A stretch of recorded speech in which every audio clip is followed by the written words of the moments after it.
I've been searching for a reason, but my reason's left me for good. Tell me, where do I go from here? Boom, boom, boom, boom. 'Cause I find my situation always leaves me really in doubt. Tell me, where do I go from here? Tell me, where do I go from here?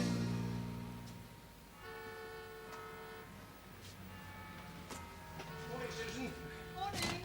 Yes. George, you sent for me. Did I? Yes. Now, don't tell me, let me guess, you want another hard-hitting piece like my Cosmos profile. Now, I've given it some thought. I'll take certain well-known public personalities, strip away the layers of their public identity to reveal the stark, naked person underneath. Have you anyone in mind? Julie Christie, Charlotte Rampling, I'm not bothered. Susan! Susan.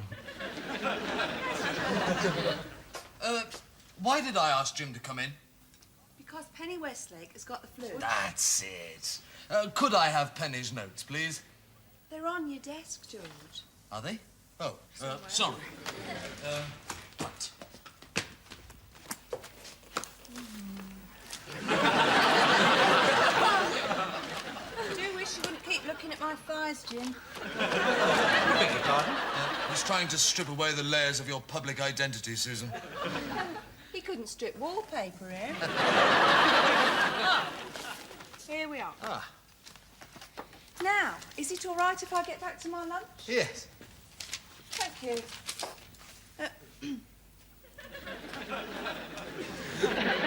Jim, George. I know you have designs on Susan, but I think you ought to know that she's seeing someone else. Yes, I know. It's very serious. She's having a pretty heavy affair with a married man. Yes, I know. She told me. She told you? Yes. That night I took her to dinner. Oh, did she tell you it was me? No. God! Come on, George. My lips are sealed.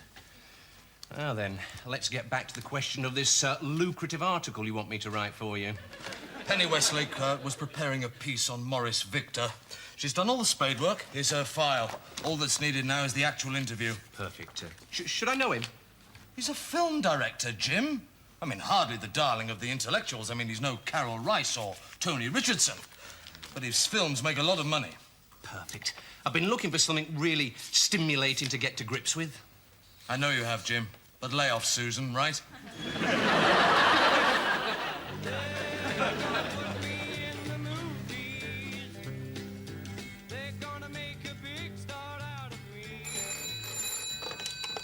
Maurice Victor's office? Yes, I gave him the message, Mr. Samuelson. He's not in at the moment. Yes, I will. Bye. I sometimes wonder, Miss Fillory, what gave you the audacity to apply for the job of secretary. I know you can't type, you can't do shorthand, and now I find you can't spell. What have I done now, Mr. Victor? There are only 3 G's in gangbang. And no hyphen. I'm sorry, Mr. Victor. I'll do it again. You most certainly will. And you can redo the coffee again also, because that left a lot to be desired. Yes, Mr. Victor. Do I have any appointments this morning? Yes, you have a Miss Westlake who's doing the interview for Focus magazine. Yeah. And you have the young man coming for the job as your assistant. I may not have time for both. Ring the Braganza, table for 2, 1 o'clock upstairs. Ring Nat Cone, tell him I'll meet him there. Where are you going now? I'm going for a pee. Any objection? It was just in case anyone called. Well, put him on hold, woman. That's what I'm on while I'm stuck here talking to you. Could Mr. Victor have his usual table for 2 at 1 o'clock?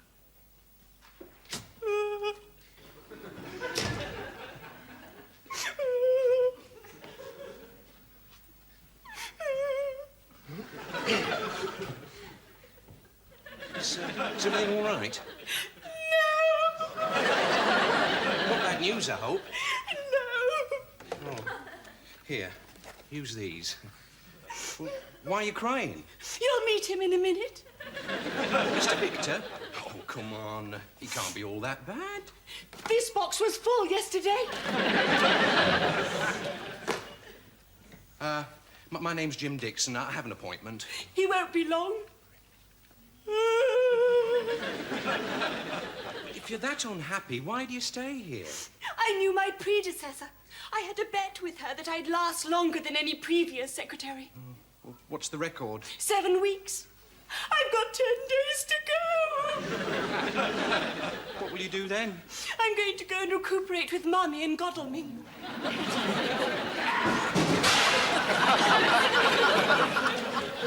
There is no soap in the loo, Miss Fillory. And when you do buy some, don't get Lifebuoy. Get Roger Galley, Sandalwood. Who are you? My name's Jim Dixon. I'm here for the interview. Oh, yeah, you better come in. Got hay fever, Miss Fillory?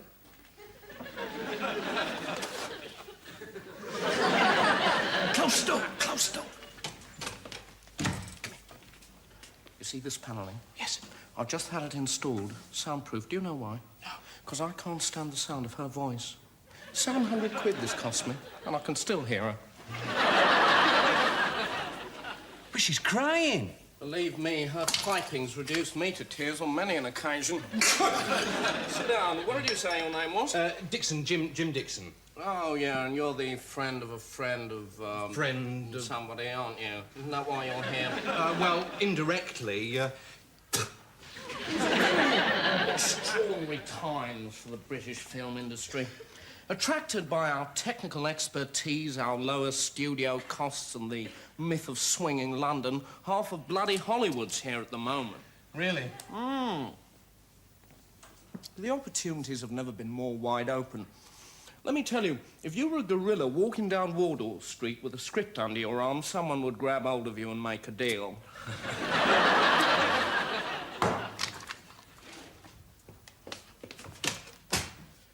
I send you out to Dunhill's to bring me back a decent cigar. You say, yes, yes, yes, Mr. Victor, and then you come back with this bloody rubbish.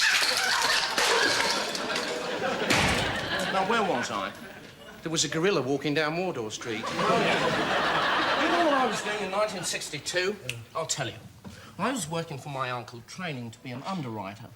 Since then, I've produced and directed 4 major films. You've seen any of them?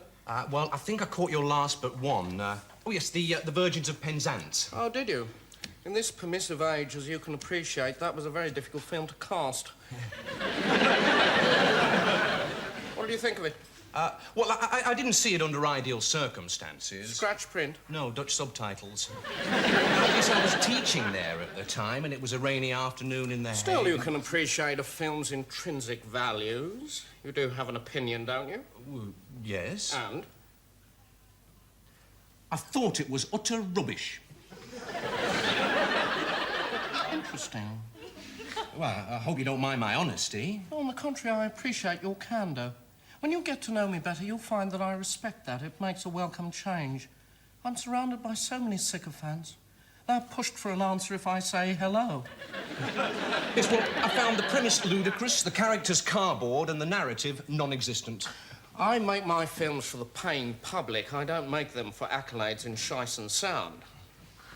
Virgins grossed $2 million to date, which is how I got to make The Groping Groupies. I've not seen that one. Oh, it's doing very nicely. House record at the Odeon Portsmouth, which is how I come to be in pre-production with my next. Yes, now what's that called? The Mini-Skirt Murders. Yeah, why are you making notes? Well, I thought it was appropriate for an interview. I think you're forgetting who's interviewing who. I know all about me. If you want this job, I think I should know all about you. Job? Excuse me, Mr. Victor. Don't hobble, woman. I've retyped the letter, Mr. Victor. Let me see it. Well, the spelling's now correct. But why is it damp? And they've been crying, Mr. Victor. Why? Can't imagine why. A very nice office, congenial hours, lunch and vouchers. My name's run. Should I include the projected figures? No, I'll do them. I want them to arrive dry. Wouldn't you? Left alone, Dixon pondered the situation. It seemed that the conversation had been at cross purposes. Apparently, this appalling person assumed he was here for a job. Why should anyone want to work for such an obnoxious, self-opinionated creature who treats underlings so badly that they have to go off to Godalming for nervous breakdowns? Look, I don't have much time, so I'll come straight to the point. I need an assistant who's not a complete idiot. You're certainly outspoken, we've seen that, but at least that's preferable to the usual brown noses I have grovelling around this office. I shall pay you minimal wages, probably make your life unbearable, but on the other hand, I can promise you this. An unparalleled opportunity to learn about the film business from one of the few people who truly understands it. And don't forget, there are millions out there who, for an opportunity like this, would give their left testicle.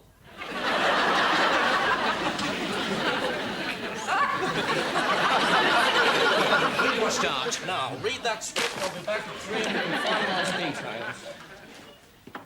Mr. Victor, you have another appointment. Get what's-his-face to reschedule it. I gather you're joining us. I gather I am. Well, if that's what you want, good luck. Yes, from what I've seen so far, I shall probably need it. You stood up to him. I heard you through the soundproofing. He's a bully, you see. You've got to stand up to bullies. I've never had the courage to tell him what I thought of his films. Yes, well, I think if one has an opinion, one should express it, regardless of the consequences. Oh, I think with you here, things might be tolerable. Yes, well, we must get on, mustn't we? We have a script to read. Of course. Perhaps you could hold the fort while I slip out and get a sandwich. Yes. Would you like one? Why not? Cheese and chutney. Yes. Dixon? Yes? How did you wangle this one? You're in the film business, in the movies. Well, I suppose it's a logical progression from teaching medieval history. What a stroke of luck.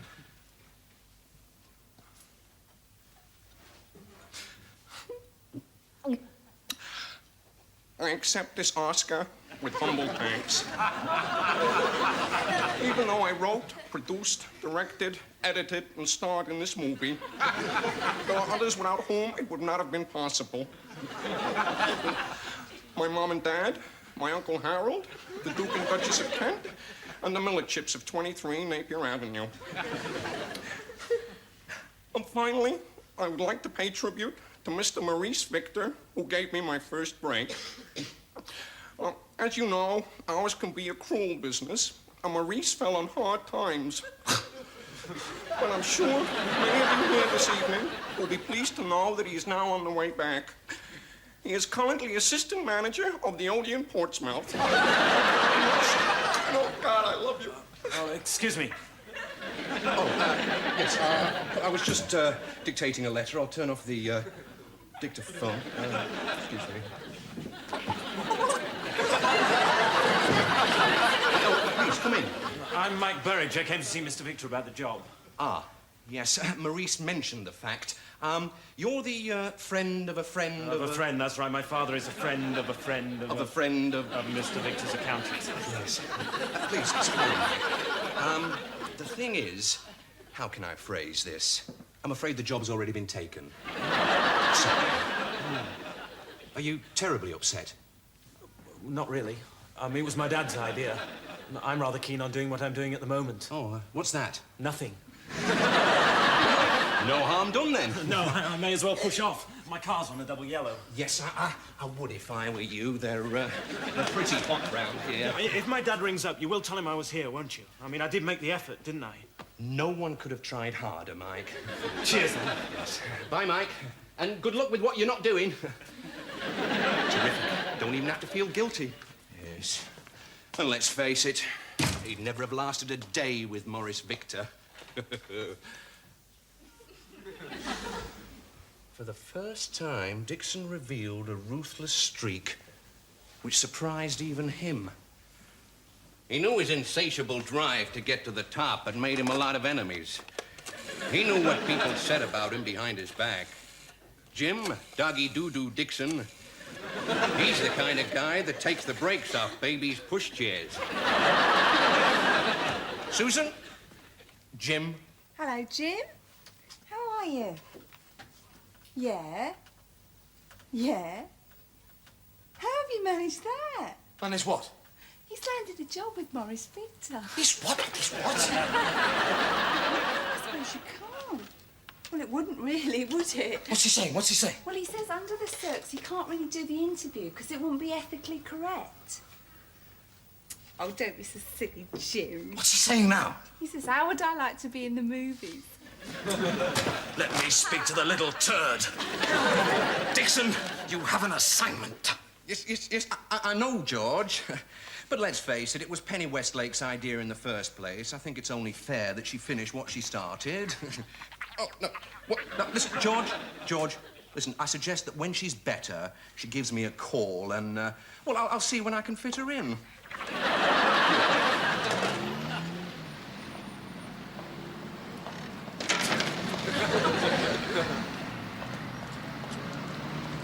Come on.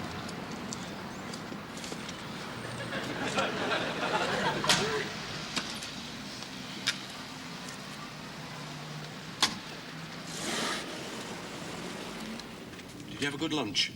Excellent. I closed the deal. No, I meant gastronomically. Oh, I never eat a large lunch. I've seen what it does to other people. What did you think of the script? Well, I got about halfway. I made a few notes in the margin.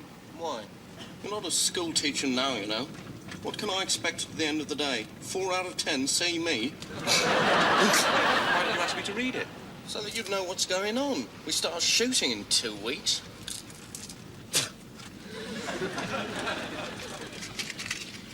I suppose the title, The Miniskirt Murders, should have prepared me. But I do feel it's full of gratuitous sex and violence. My only concern is that we wait too long to establish the premise of the picture. Oh, I didn't feel that. After all, it's on page 4 that we find the naked model being impaled. No. You got halfway, did you? You can't tell who the murderer is. My guess would be the photographer. My God, if a little prat like you can work it out, we're in big trouble. Dixon decided to swallow this insult, knowing there would be many worse to come. Why are we taking this route? We're supposed to be going to Little Venice. Edgware Road's a bit of a nightmare this time of day, Mr. Victor, sir. How would you know? You're from bloody Birmingham. Droitwich, in fact, Mr. Victor, sir. That, my man, is your misfortune. This is the drawing room. Oh, yes, Lady Kendrick, what a delightful room. A tribute, may I say, to your taste and elegance. Oh, isn't that a Canaletto? Yes, it is. Well, my favourite artist. Only a minor work. He wasn't capable of painting a minor work, in my humble view.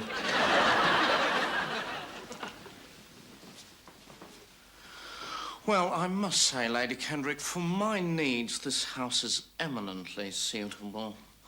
I do have some reservations. Will there be a lot of men with muddy boots trailing cables all over the house? No. No, you'll hardly notice we're here. Well, it might be best if we went away for the week. I rather thought I'd go to my sister's in Uckfield. Very good idea. And rest assured, when you return, everything will be just as we left it. I must admit it will be awfully exciting taking one's friends to see the film. What's it to be called? The miniskirt... Little Women.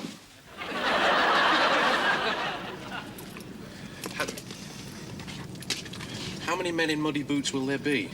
About 70, thanks to the unions. Most of them standing round, drinking tea and scratching their privates. You gave Lady Kendrick the impression there'd only be a handful of men in her lovely home. I'm paying her 200 quid a day. That'll help towards the carpet cleaning. I imagine you want to use the drawing room for the scene where young Colin finds the corpse of the go-go dancer. Correct. I shall pan down from the Canaletto to reveal the mutilated body beneath. Who's playing Colin? Hasn't been set yet. What do you think of Screaming Lord Such? Not a lot. Either as a politician or a performer. Nor me, but I'm under great pressure these days from the money people to cast pop singers. Last week, I turned down a remake of The Four Feathers with the Yardbirds. How many of the girls have been cast? Oh, already he sees himself behind my desk ogling a succession of starlets. I'm just anxious to learn every aspect of the business. The first aspect of the business that you'll have to address yourself to is my vitamins. Vitamins? Yes, when to take them and which ones. I get so busy I often forget. Now, mid-morning you must see to it that I take ginseng, 1,000 milligrams of vitamin C, 4 brand tablets, and my kelp and seaweed pills. Should you be making notes? Oh, yes. Yeah. After lunch, I take vitamin E, B-stress, B12, potassium gluconate, and 2 spoonfuls of liquid enzymatic digestive mix. So this is show business. Listen, if you want to succeed in this business, do what I do. You know the secret of my success? Charm? That. It's looking after my body or getting somebody else to, which is where you come in. Any questions? How do you spell enzymatic?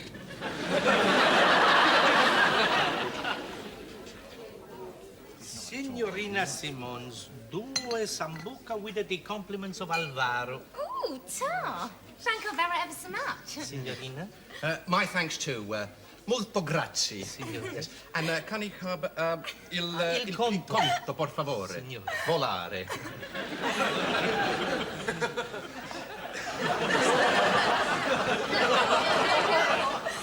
Thanks for dinner, Jim.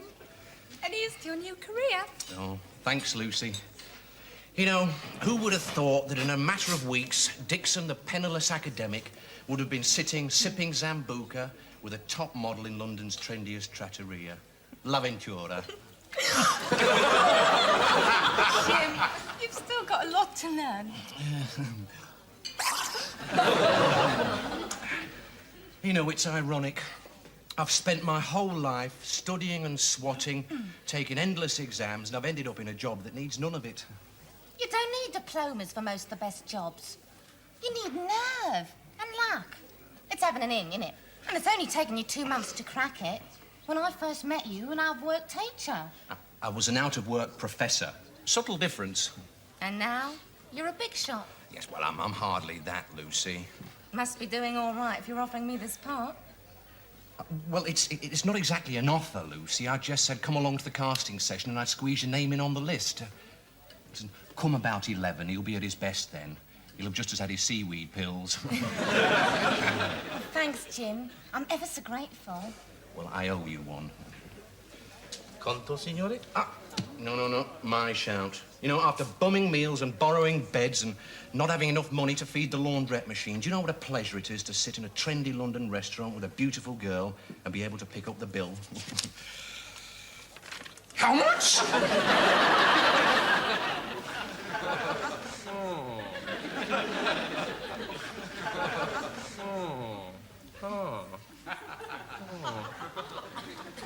So, what have you done then, Miss, Collins. Well, when I went to finish... Recently. I did a Dixon of Dock Green. Oh, and then in the last 3 months, I've been in Present Laughter at Stoke. Oh, and then I played Ophelia at Leatherhead. I have a review here. It's from the Surrey Comet. Yes. What this part does not require, my dear, is a gold medal from RADA or a glowing accolade for your Ophelia. What it does require is a great pair of tits. I've never had any complaints in that department. Well, I'm very pleased to hear it. Well, let's have a look, then. You mean now?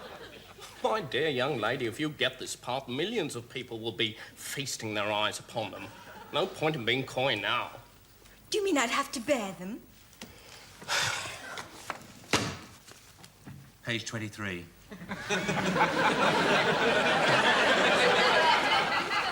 Page 23, interior crypt night. With a savage cry, the masked assailant rips away Nina's blood-stained blouse to reveal her naked breasts beneath. Well, what can I say? There it is in print. Oh, if it's full frontal, I couldn't possibly. It would kill Mummy. What the script does not need is one more corpse.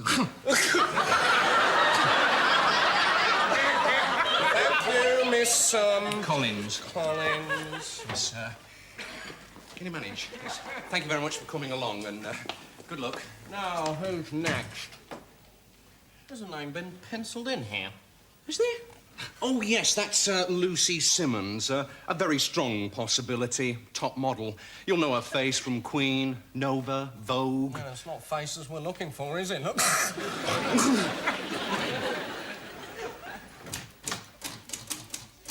Miss, Simons? That's me. Ah, Miss, right, step up. Now, listen, Lucy, don't be put off by his manner. He can be a bit abrasive. He's a bit of a Pig!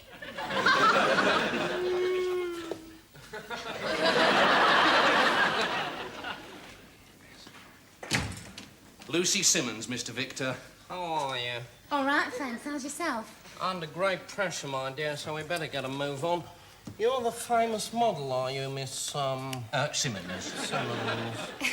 Really famous, yeah. Yeah. Well, I'm afraid for this part you're a little undernourished.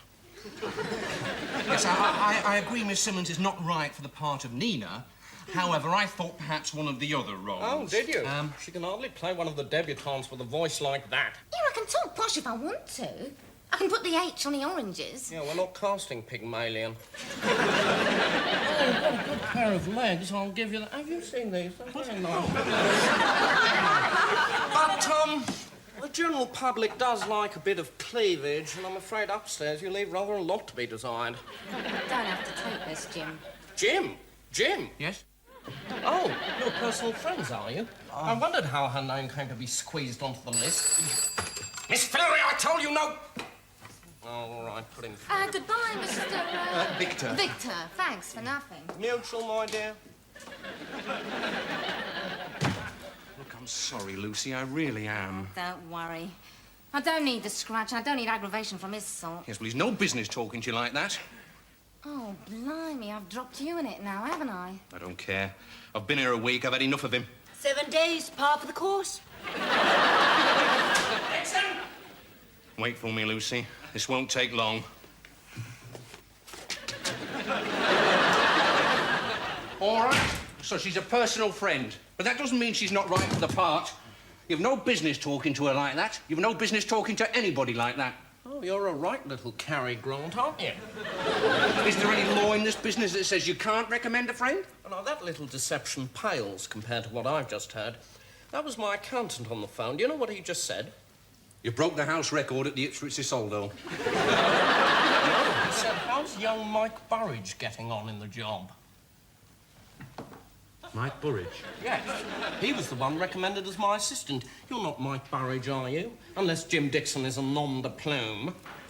All right, so I deceived you into getting this job. But I only got it because you don't listen. You never do. I've been here a week, but that's long enough to know the sort of person you are. You're an obnoxious, overbearing, self-opinionated ponce. You're no Julie Andrews yourself. You saw an opportunity and grasped it with ruthless self-regard and no ethical consideration for the misfortune of poor Mr. Burridge. Is that a correct assessment of the situation? I suppose it is, yes.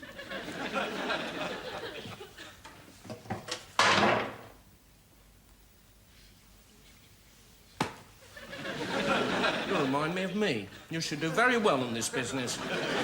We'll win the next column. You mean I'm not fired? Certainly not. And you tell your young lady she can play the waitress. Here. Have a proper cigar. Tell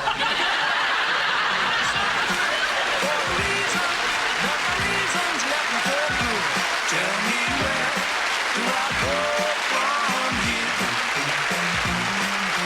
Though I'm just a cheerful man who's tried to pass the test, tried to jump the hurdles, but I've always been upset. Always great confusion in this never-ending